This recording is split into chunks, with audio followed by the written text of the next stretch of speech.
정말 많은 사람들의 관심을 받고 있는 아바타 물의 길. 저는 돌베 시네마에서 관람을 하고 왔습니다. 확실히 4K HDR HFR 3D는 다르긴 하더라고요. 그리고 이전에 봤던 아바타 리마스터링과도 어느 정도 차이가 보였습니다. 확실히 발전되었다라는 느낌이 들더라고요. 하지만 솔직하게 말씀드리면 이 영화 많은 분들에게 추천하기에는 조금은 조심스러운 것이 사실입니다. 물론 많은 분들이 재미있게 봤다고는 하지만 저는 그렇게까지는 흥미롭지는 않았다라고 생각을 하거든요.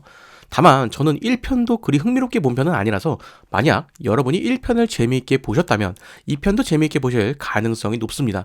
자, 1편에 대한 저의 개인적인 감상을 말씀드리자면 자연의 소중함을 이야기함과 동시에 미국의 건국 역사를 그대로 보여주는 듯한 느낌이 들기도 해서 그 부분에서는 나름 흥미롭게 느껴졌지만 영화 자체가 인상적인 느낌은 아니었습니다. 그리고 2편도 비슷한 감상입니다. 사실 영화의 스토리라고 할 만한 무언가가 없어서 스펙타클한 스토리를 기대하는 분들에게는 다소 밋밋하게 느껴질 여지가 있습니다. 물론 이 영화가 만들어진 목적 자체가 엄청난 이야기로 관객들을 사로잡는 것이 목적이 아니라 현존하는 최고의 촬영 기술을 선보이는 것이 그 목적이라고 할 수 있는 영화입니다.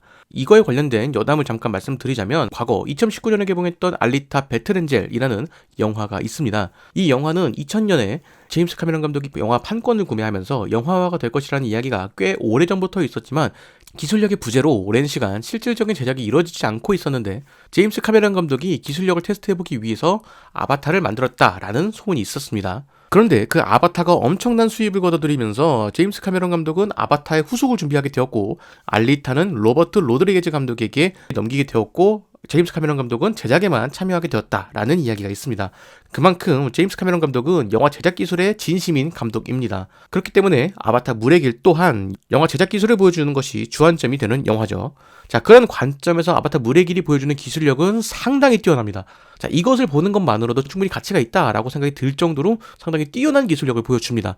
특히나 영화를 보는 내내 CG를 사용했다는 것이 전혀 느껴지지 않을 정도로 상당히 높은 퀄리티와 결과물을 보여주는데 이러한 이유로 제가 이전 영상에서 특별관에서의 관람을 권장드린 겁니다. 자, 물론 일반관에서도 CG 기술력 정도는 확인할 수 있을 겁니다. 진짜 대단한 것은 4K HDR HFR 3D 콘텐츠를 볼 수 있다는 것이죠. 이게 얼마나 대단한 일인지 해당 포맷을 상영하던 남양주 메가박스에서 영사기가 오류가 발생해서 약 12시간 동안 상영을 못하는 일이 발생하게 됐죠. 아바타 물의 길 특별관과 관련해서는 잘 정리해둔 이전 영상이 있으니 이 영상 참고하시면 좋을 것 같고요. 만약 아바타 물의 길을 일반관에서 본다고 하더라도 2D가 아닌 3D 관람을 추천드리는 편입니다. 사실 저도 3D를 싫어하던 사람인데 이번만큼은 3D 관람을 추천드리고 싶습니다. 이전에 3D 관람을 싫어했던 이유는 첫 번째는 밝기가 낮아져서 두 번째는 3D 효과가 초점이 잘 안 맞아서 이 두 가지 이유로 눈에 피로가 쉽게 오고 보다 보면 3D 효과에 익숙해지면서 입체감이 잘 안 느껴지게 되어서 큰 메리트를 못 느끼게 된다라는 것이죠. 그런데 이번 관람을 통해서는 눈의 피로도 상당히 적었고 대부분의 입체 효과가 초점이 잘 맞았습니다. 사실 이 초점과 관련해서는 이 멀리 있는 것을 보다가 가까이 있는 것을 볼 때 그 초점이 변화되는 시간이 필요하거든요. 자막 같은 경우가 잘 안 보여서 그냥 넘어가 버리는 그런 상황들이 종종 있었습니다.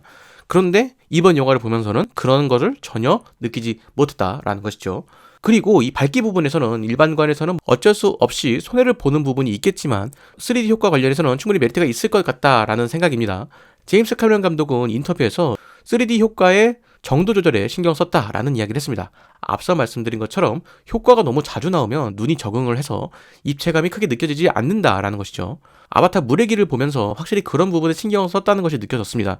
특히나 작은 불씨나 먼지들이 날아다니는 효과는 상당히 사실적으로 느껴져서 실제 먼지가 있는 것 마냥 저도 모르게 손을 휘젓게 되는 그런 상황이 생기기도 했습니다. 결과적으로 다른 3D 영화에 비해서 입체감이 조금 더 잘 느껴졌다라는 것이죠. 이쯤에서 아바타 물의 길에 대한 감상을 좀 정리를 해보면 스토리와 관련된 부분에서는 큰 메리트를 느끼기 어려웠습니다. 하지만 기술적인 면에서는 상당히 뛰어난 모습을 보여주었습니다. 저 개인적으로는 이 기술적인 면을 확인하기 위해서라도 특별관을 선택하는 것이 좋다라고 생각을 합니다.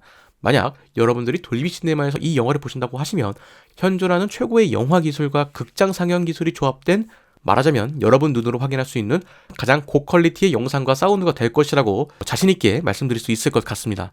다만 이런 부분에 크게 관심이 없는 분이라면 그냥 일반관 가셔보셔도 무방할 겁니다. 일반관에서 관람을 하시더라도 CG 기술과 관련된 부분에서는 완성도를 충분히 느낄 수가 있으니까요.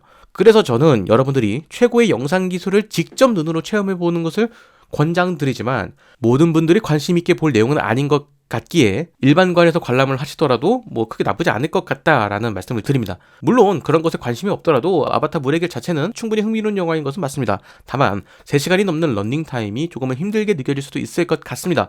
저 개인적으로는 영화를 보면서 조금 길다고 느껴지긴 했지만 체감상 뭐 2시간이 조금 넘는 것 같다라는 느낌이긴 했습니다. 뭐 말하자면은 3시간처럼 느껴지진 않았다 라는 것이죠. 솔직히 스토리 뭐 별거 없다고 하더라도 보여주는 영상들이 아주 좋아서 흥미롭게 관람을 했던 것이 아닐까라는 생각이 드네요.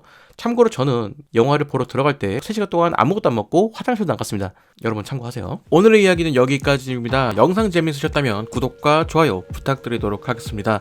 아울러 여러분들의 멤버십 가입과 슈퍼땡스를 이용한 후원은 채널 운영에 많은 도움이 되고 있습니다. 여러분들의 많은 관심 부탁드리며 저는 다른 이야기로 돌아오도록 하겠습니다.